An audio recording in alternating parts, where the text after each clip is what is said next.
Riječ je o jednom novom paketu tehnološkom koji smo razvili i u Austriji i ovdje u Hrvatskoj, koji omogućava da smo vodeći u proizvodnji ploča opločnika kako na hrvatskom tržištu, tako i na tržištu Srednje Europe.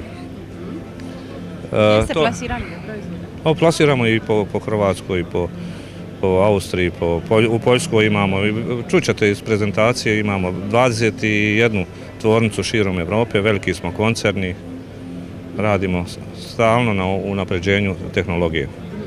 U Hrvatskoj postoji li neki grad koji je popločan vašim pločama? Postoji. Postoji.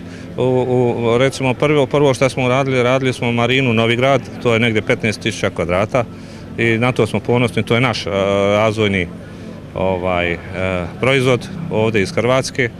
Onda smo radili širom Hrvatske, u Slavoniji, u Zagrebu i prisutni smo na cijelom tržištu u Hrvatskom. Recite mi što se tiče ovog tehnobetona u Splitu, vaš komentar na rivi? A znate šta, teško je da kažem jer sam iz suprotnog tabora gdje mi, čućete danas u prezentaciji, gdje mi u proizvodnji betona možemo da upravljamo kvalitetom betona i pogotovo u ovim agresivnim područjima gdje je natrijev klorid i gdje su potrebni betoni i opločnici koji su otporni na to.